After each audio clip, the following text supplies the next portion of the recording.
আয় দিদে, এখানে বস, তোকে আমি সব বুঝিয়ে বলবো। আয় বস, বসতে কি এখানে শোন। তবে এই যে ক্ষেত্র ঠাকুর পাহড়কে গোবিন্দজিকে ফেলে দিলেন, তা কি কোনো কাজের কাজ? তুই একবার ভাব দেখিনি, কোলের ছেলেকে নিয়ে কেউ যদি হড়কে যায়, তবে কি সে তার ছেলেকে ফেলে দিয়ে নিজেকে আগে সামলাবে নাকি ছেলেকে বাঁচাবে?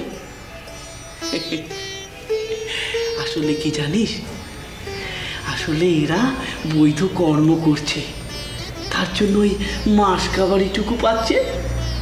হ্যাঁ রে হ্যাঁ, অনেকেই আছে যারা এই মাস কাবারিটুকুর জন্য হং বং চং করছে। এতক্ষণ শুনছিল, কিচ্ছুটি বলিনি, কিন্তু এবারে তো কথা বলতেই হবে। আসুন আসুন হালদার মশাই, আমরা তো এতক্ষণ ধর্ম কথাই আলোচনা করছি।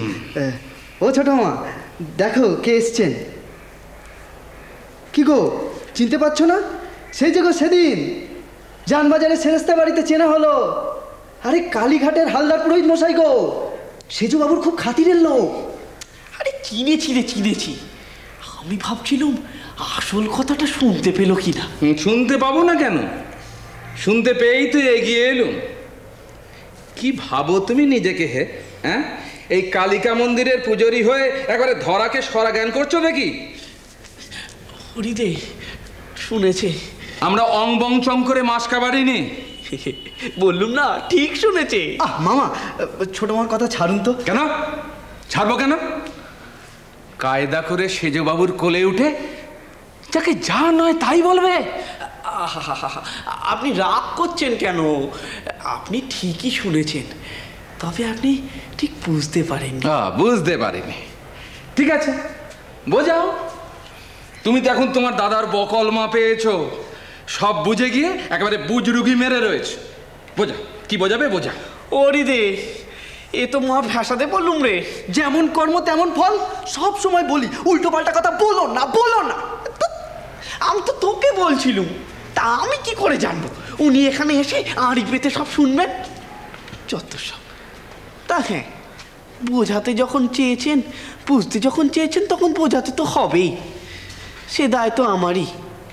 শুনুন হালদার মশাই, আমরা এতক্ষণ বৈদি ভক্তি আর প্রেমা ভক্তি নিয়ে আলোচনা করছিলাম।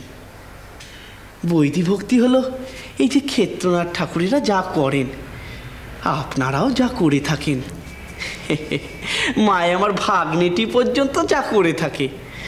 তবে বলতে দ্বিধা নেই, এই যে রোজ আমি মন্দিরে যে কাজ করি, তাও ওই বৈদি ভক্তির মধ্যেই পড়ে। এই বৈদি ভক্তি হচ্ছে ধ্যান, জপ, পূজা, নিয়ম, নিষ্ঠা, মন্ত্র, বলিদান, হোম, যাগ, যজ্ঞে, তীর্থগমন, এগুলো করতে করতে তবেই প্রেমা ভক্তি আসে। আর প্রেমা ভক্তি হলো গিয়ে ঈশ্বরের প্রতি প্রেম, ঈশ্বরের প্রতি অনুরাগ। একবার যদি ঈশ্বরের প্রতি প্রেম অনুরাগ আসে, তবেই তাকে পাওয়া যাবে। তার মানে জব টপ সব মিছে? এই দেখো, তুই কি এতক্ষণ ধরে এই বুঝলি? গাধা কোথাকার। ওরে, আমি বলছিলাম প্রেমা ভক্তিটি হলো আসল, তার জন্যই অত সব কিছু করতে হয়। একবার যদি প্রেমা ভক্তি আসে, তবে দেখবি আর কোনো কিছুই লাগে না। কেমন বল দেখিনি? এই ধর, লোকে হাওয়া খাওয়ার জন্য পাখা কেনে, হাওয়ার জন্য পাখা, তেমনি ঈশ্বরকে পাওয়ার জন্যই ওই জপ, ধ্যান এগুলো করা হয়। প্রেমা ভক্তি এসে গেলে তখন দেখবি এগুলো আর কোনোটাই লাগছে না। একবার ভাব দেখিনি, যখন আপনা আপনি দক্ষিণা বাতাস বইতে থাকে, তখন লোকে পাখা ফেলে দেয়। কি হালদার মশাই, ঠিক বলেছি কি না? বুঝতে পেরেছি। আজকাল যে শুনি তুমি কোনো নিয়ম টিয়ম না মেনে যা খুশি তাই করছো, এখন দেখছি তার হয়ে আবার সাফাইও গাইতে শুরু করেছো। আপনি ঠিকই ধরেছেন। ওসব চলবে না। হ্যাঁ, তোমাকে নিয়ম মেনে, শাসন মেনে পুজো করতে হবে। হ্যাঁ, খুব নিষ্ঠা ভরে, বুঝলে? তোর পাগল, আমি বলে এখন মায়ের ভাবনায় ভাসছি। ওইসব নিয়মাতীত, শাসনাতীত ভাবের সাগর। কি পাগল নাকি? দীর্ঘায়ু হব, শতায়ু ভব। আসুন গুরুদেব।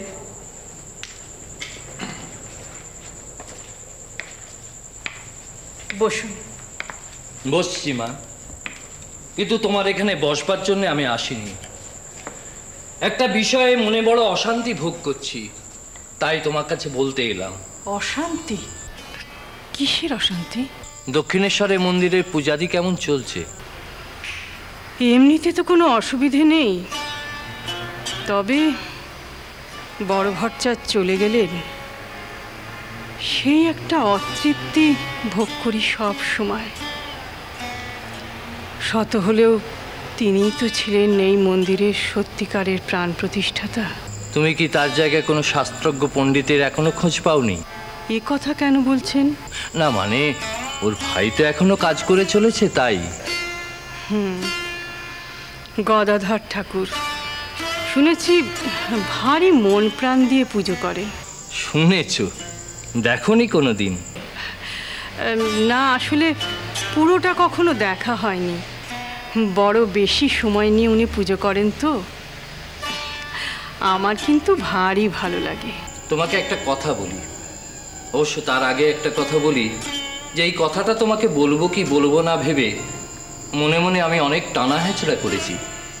শেষ পর্যন্ত ভেবেছি এই মন্দির তোমাদের, রাজবাড়িতে বসে যেমন খুশি মন্দির চালাও, তাতে আমার কি আসে যায়? এই মন্দিরের মালিকও তুমি, সেবাই তো তুমি, আমি তো উপলক্ষ মাত্র। এ কি বলছেন গুরুদেব? দেখো মা, নিতান্ত নিয়মের বশবর্তী হয়ে শাস্ত্রযুদ্ধে ব্রাহ্মণদের পরাজিত করার জন্য এই মন্দির তুমি গুরুকুলকে দান করেছিলে, তাই ভেবে আমি চোখ বুঝেছিলাম। শেষ পর্যন্ত অনেক শুভ অশুভ দ্বিধা দ্বন্দ্ব সব চিন্তা ভাবনা করে মনে মনে ভাবলাম তোমাকে কথাটা বলা দরকার। আজ কালীঘাটের হালদার পুরোহিত মশাই আমার কাছে এসেছিলেন। উনি ভয়ঙ্কর এক অভিযোগ তুলেছেন ওর নামে। যেমন? ওনাকেই বলে বেড়াচ্ছে নিয়ম কানুন শাস্ত্র সব কিছু মিথ্যা। সে কি মথুর? নিজেকে আর ধরে রাখতে পারি না। মায়ের কাছে ভাব নিবেদন করি, আর সেই ভাবে যেন আমি ভেসে চলি। ওরে মাধব, বড় সাদ রে, মাকে কবে পাবো, মাকে কবে ছোবো। কি আবল তাবল বলছেন? শুনছিস মা, শুনছিস মাধব কি বলছে? তুই কি আমায় দেখা দিবি না মা? তুই তো রামপ্রসাদকে দেখা দিয়েছিলি, আমায় কেন দেখা দিবি না মা? শ্রীরাম কৃষ্ণ